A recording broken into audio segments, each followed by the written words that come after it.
Lab assistant की तैयारी करने वाले प्यारे साथियों, मैं आपके लिए लेकर आया हूं सफलता सीरीज। 8 बज चुके हैं और हर रोज आपको 8 बजे मंडे से फ्राइडे तक मिलता है सफलता सीरीज का एक महत्वपूर्ण फ्री लेक्चर। इस लेक्चर में हम भौतिक विज्ञान को डिस्कस करते हैं, भौतिक विज्ञान के महत्वपूर्ण टॉपिक को डिस्कस करते हैं, थ्योरी भी डिस्कस करते हैं और उससे संबंधित न्यूमेरिकल भी डिस्कस करते हैं। तो आपको आज की क्लास को कंप्लीट देखना है। जहां से भी आपको नहीं समझ में आए आप कमेंट बॉक्स में लिख सकते हो। इस क्लास को अपने दोस्तों में जरूर से शेयर करना है। आपको चैनल को पूरा सपोर्ट करना है, वीडियो को लाइक और चैनल को सब्सक्राइब जरूर करना है। थोड़ी सी सर्दी लगी हुई है इसीलिए कंठ थोड़े जमे हुए हैं, तो आपको आवाज यदि क्लियर नहीं सुनाई दे तो आप कमेंट बॉक्स में जरूर नोट कर दें, ठीक है। अब देखिए कूलाम का नियम। कूलाम का नियम होता क्या है? तो कूलाम का नियम महत्वपूर्ण टॉपिक है, हमारे सब टॉपिक में स्पेशली दे रखा है कूलाम का नियम। कल की क्लास में हमने बेसिक किया था और आज हम कूलाम का नियम पढ़ने वाले हैं। कूलाम का नियम होता है किन्हीं दो बिंदु आकार के स्थिर आवेश एक दूसरे पर स्थिर विद्युत की बल लगाते हैं। यह बल आवेशों के परिमाण के गुणनफल के सीधे समानुपाती तथा उनकी मध्य की दूरी के वर्ग के व्युत्क्रमानुपाती होता है। यानी कि कहने का मतलब है कि जैसे दो आवेश हैं, ये Q1 आवेश है और ये Q2 आवेश है, इनके मध्य की दूरी है R,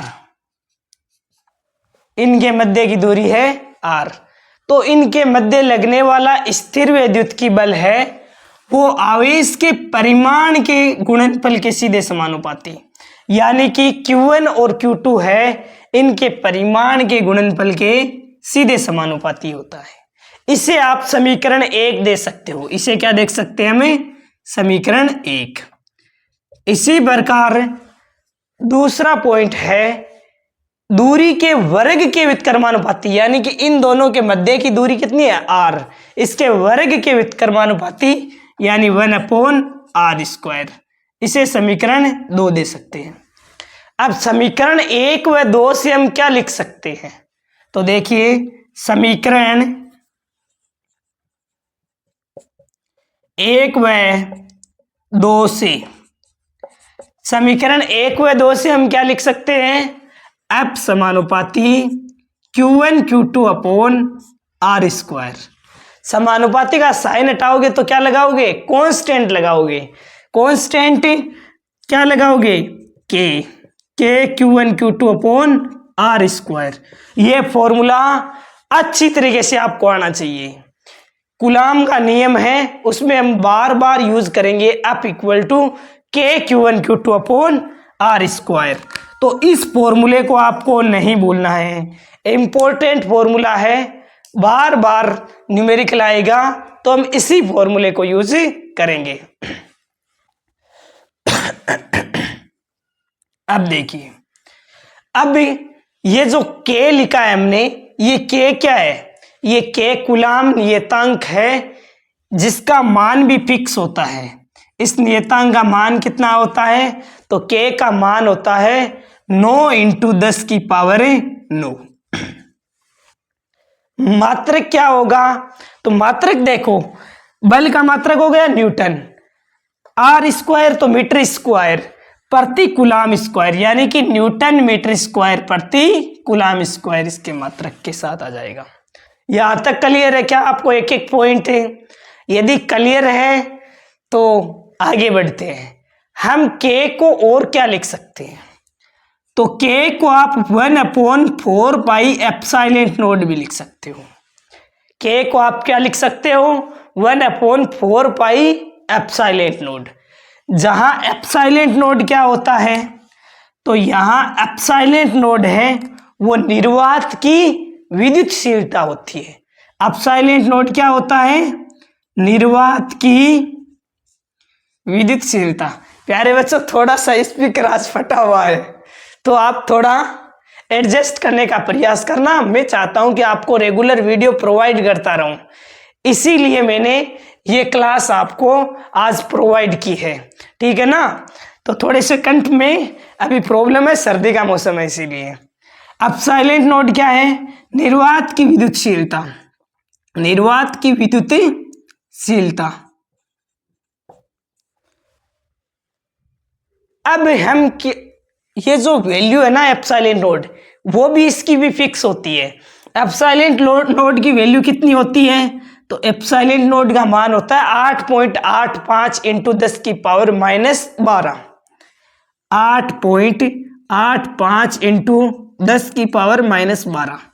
मात्र क्या आएगा? तो देखो k बराबर 1/4 नोड है ना, जो k का मात्रक है उसका उल्टा हो जाएगा, यानी कि c² Newton metre square. Clear है क्या? एप्सिलॉन नोड का मान 8.85 इंटू 10 की पावर -12 होता है, k का मान है वो 9 इंटू 10 की पावर 9 होता है। आप ऐसे लिख सकते हो, ये जो फॉर्मूला है ना, इस फॉर्मूले को आप ऐसे भी लिख सकते हो, F इक्वल टू k के स्थान पर रख दिया 1/4 pi epsilon node Q1 Q2 upon R square. आप इस फॉर्मूले को इस प्रकार भी लिख सकते हो, इसमें कोई प्रॉब्लम नहीं होती है।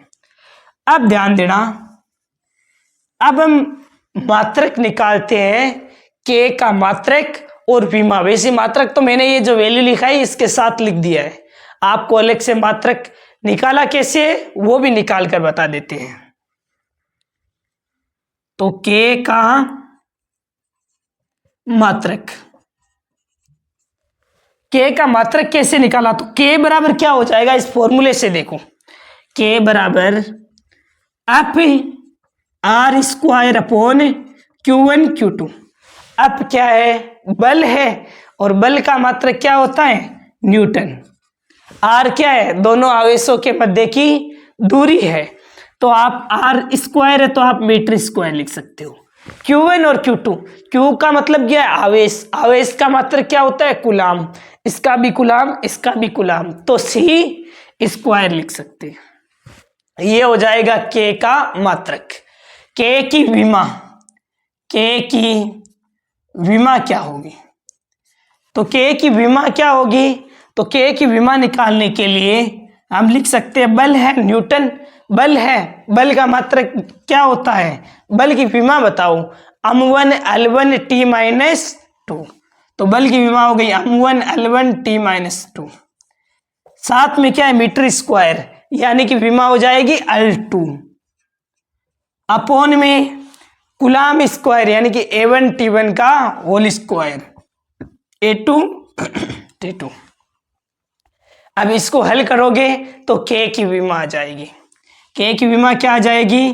तो m1 L3 T-4 और A-2,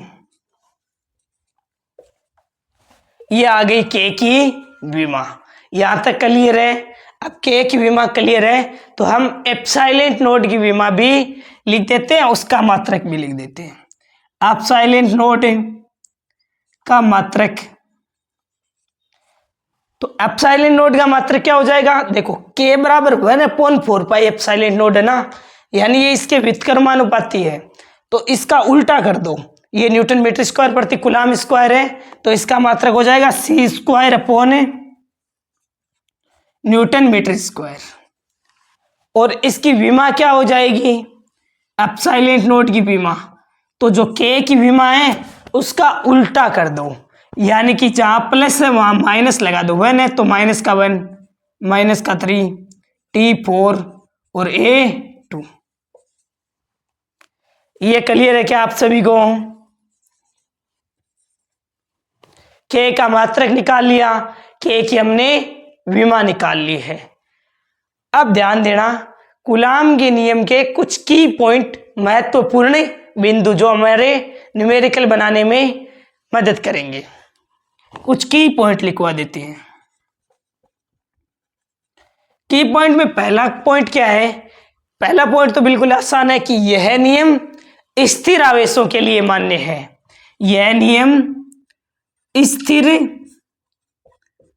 आवेशों के लिए मान्य है। दूसरा की पॉइंट क्या है, यह नियम बिंदु आकार के आवेशों के लिए मान्य है। बिंदु आकार के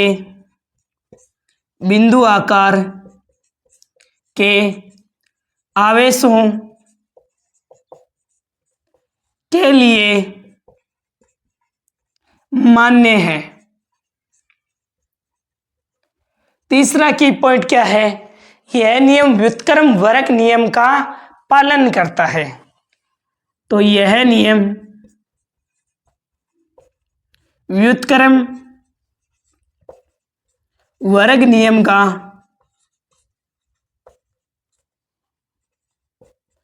पालन करता है। कहने का मतलब है कि ये दूरी के वर्ग के व्युत्क्रमानुपाती होता है। आप इसे इस प्रकार लिख सकते हो, यानी कि आप f1 बटा f2 equal to r2 square बटा r1 स्क्वायर भी लिख सकते हो। तो ये हमारा कूलाम का नियम कंप्लीट हो चुका है। कूलाम का नियम होता क्या है, तो किन्हीं दो बिंदु आकार के स्थिर आवेश के मध्य लगने वाला स्थिर विद्युत की बल आवेशों के परिमाण के गुणनफल के सीधे समानुपाती और उनके मध्य की दूरी के वर्ग के व्युत्क्रमानुपाती होता है। समीकरण 1 और समीकरण 2 से हम ऐसा भी लिख सकते हैं, अब समानुपाती Q1 Q2 upon R square. समानुपाती का साइन हटाओगे तो K नियतांक लग जाएगा। K की वैल्यू होती है 9 इंटू 10 की पावर 9।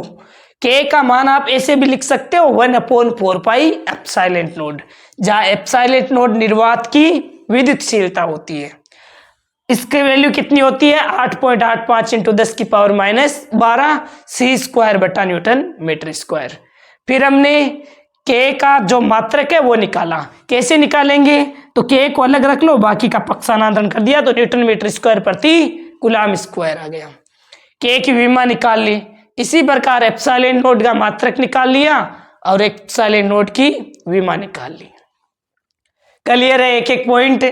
यदि क्लियर है आपको यहाँ तक, तो हम आगे इसके कुछ न्यूमेरिकल आज सोल्व कर लेते हैं। जैसा कि मैंने आपको बताया था कि हम जो नियम पढ़ते हैं उसके कुछ न्यूमेरिकल उनके साथ ही कर लें तो हमारा कंसेप्ट और अधिक स्ट्रोंग हो जाएगा। इसके साथ ही भूलना मत, ये जो नियम है कूलाम का नियम, इस पर बार बार मैं क्वेश्चन आपसे पूछता जाऊंगा। आप इस चैनल को पूरा सपोर्ट करते रहना, वीडियो को लाइक और अपने दोस्तों से सब्सक्राइब करवाते रहिए। हमारा चैनल है, हमारी जो यूट्यूब फैमिली है वो बहुत बड़ी बननी चाहिए, इसमें आपका ही योगदान काम में आएगा। आगे देखिए, इस पर क्वेश्चन करवाता हूं मैं आपको। तो क्वेश्चन नंबर 1, यदि दो आवेशों के मध्य 18 न्यूटन का बल लग रहा है, तब यदि इनके बीच की दूरी प्रारंभिक दूरी की दुगुनी कर दी जाए तब नया बल क्या होगा। तो हम क्या जानते हैं कूलाम का नियम, बिल्कुल आसानी से समझो। F equal to K Q1 Q2 upon R square. अब हमें कहा क्या गया है, यदि इनके बीच की दूरी को प्रारंभिक दूरी की दुगुनी कर दी जाए, बाकी हमें आवेश के इनका मान है वो कुछ नहीं करना, केवल इनके मध्य की दूरी को प्रारंभिक दूरी का दुगुना करना है। यानी कि R डैश है वो प्रारंभ में R थी ना, उसका दुगुना कर देना। तो नया बल F डैश निकालते हैं, K Q1 Q2 upon R square के स्थान पर 2R का स्क्वायर करो। 2R स्क्वायर करोगे तो कितना आ जाएगा, 2R स्क्वायर करोगे तो K Q1 Q2 upon 4R square आ जाएगा। ठीक है, बिल्कुल आसान तरीके से हम कर रहे हैं। अब K Q1 Q2 upon R square क्या है, F बल है, तो यहां पर आ जाएगा F/4 हो जाएगा। ठीक है ना, ये समझ में आ गया आपको। F/4 प्रारंभिक बल का कितना हो जाएगा, F/4 हो जाएगा। अब प्रारंभ में बल कितना था, 18 न्यूटन दे रखा है, तो 18 में 4 का भाग लगाओ तो कितना आ जाएगा, 4.5 न्यूटन का बल हो जाएगा। जो F डैश है नया बल वो 4.5 हो जाएगा प्रारंभिक बल का। ऑप्शन डी करेक्ट हो जाएगा। क्लियर है यहाँ तक? आपको कुछ नहीं करना, कूलाम का नियम लगा दिया। अब हमें आवेश है ये तो परिवर्तन करने के लिए क्या कहा नहीं था, केवल कहा था मध्य की दूरी को क्या करना है, प्रारंभिक दूरी का दुगुना करना है। आपने मध्य की दूरी r है, इसके स्थान पर दुगुना कर दिया, 2r कर दिया, 2r स्क्वायर, तो 4r स्क्वायर हो गया। इतना तो पूरा का पूरा बल पहले बन रहा था, जो अप बल था वही, यानी अप बाई 4 हो गया।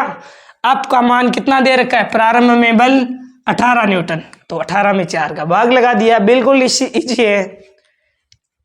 यदि आप इसे सेकंड मेथड से करना चाहो तो ऐसे भी कर सकते हो कि अप1 बटा अप2 क्या है, r2 स्क्वायर बटा r1 स्क्वायर, जैसा कि मैंने आपको की पॉइंट में लिखवाया था। अब अप1 का मान कितना है, 18 न्यूटन, अप2 का मान ज्ञात करना है, r2 का मान कितना है, 2 गुणा है, प्रारंभ में दूरी r1 थी तो नई दूरी है दुगुनी 2r1। अब यहाँ पर वैल्यू रख दूं, 18 बटा अप2 इक्वल टू r2 स्क्वायर का मतलब है 4r1 स्क्वायर अपॉन में r1 स्क्वायर। अब r1 स्क्वायर से r1 स्क्वायर कैंसिल हो जाएगा, अप2 का मान आ जाएगा 18/4, यानी कि 4.5। जो मेथड अच्छा लगे आपको उसी से आप सोल्व कर सकते हो। ऐसे ही एक क्वेश्चन और प्रैक्टिस कर लेते हैं, उसके बाद में आपको नेक्स्ट क्लास में मैं प्रैक्टिस करवा दूंगा, क्योंकि अब गला है थोड़ा ज़्यादा ही बैठ गया है, सपोर्ट नहीं कर रहा है। यदि दो आवेशों के परिमाण एवं दूरी को दुगुना कर दिया जाए तब नया बल प्रारंभिक बल का गुना हो जाएगा। तो हम तो कूलाम का नियम जानते हैं, अप इक्वल टू के Q1 Q2 upon are square. हमें बोला गया है परिमाण एवं दूरी को दुगुना करना है, आवेश का परिमाण भी दुगुना करना है और दूरी भी दुगुनी करनी है। यानी जो नया बल आप अप डैश निकाल रहे हो ना, उसमें क्या लिखोगे, के Q1 के स्थान पर आवेश के परिमाण को भी दुगुना कर रहे हो, यानी 2Q1 लिख दिया, Q2 के स्थान पर 2Q2 लिख दिया, दूरी को भी क्या कर रहे हो, दोगुना कर रहे हो, तो कितना हो जाएगा 4r स्क्वायर। तो कितना हो जाएगा, ये देखो 4k Q1 Q2 upon 4r square. अब ये तो पूरा का पूरा देखो 4 से 4 कैंसिल हो जाएगा, k Q1 Q2 upon r square आ रहा है, k Q1 Q2 upon r square तो हमारे पास पहले ही बल था, तो नया बल किसके बराबर आ गया, अपडेस अप के बराबर आ गया, यानी प्रारंभिक बल है उसका केवल और केवल 1 गुना आ जाएगा। समझ में आया ना, जो हमारे ऑप्शन सी में दे रखा था। डाउट तो नहीं है, केवल कूलाम का नियम लगाया, फिर आवेशों के परिमाण को और दूरी को दुगुना कर दिया, यानी Q1 Q2 को भी दुगुना कर दिया और मध्य की दूरी थी उसको भी दोगुना कर दिया, तो 4r स्क्वायर, 4 से 4 कैंसिल हो जाएगा, Q1 Q2 upon r square आ जाएगा। ये तो हमारे पास प्रारंभ में बल था ना, वही आ गया, यानी कि इसका 1 गुना हो जाएगा। प्यारे बच्चों, आपको मैंने कूलाम का नियम और इससे संबंधित कुछ न्यूमेरिकल करवाए हैं। अब इससे संबंधित और न्यूमेरिकल है, वो प्रैक्टिस कर लेंगे और चैप्टर को आगे बढ़ाएंगे। यदि वीडियो पसंद आ रहा है, इस सफलता सीरीज को कंटिन्यू रखना है, तो आप चैनल को पूरा सपोर्ट करना, वीडियो को लाइक और कमेंट बॉक्स में एक कमेंट प्यारा सा जरूर करना। Thank you very much, for a nice day to all of you. Thank you प्यारे बच्चों।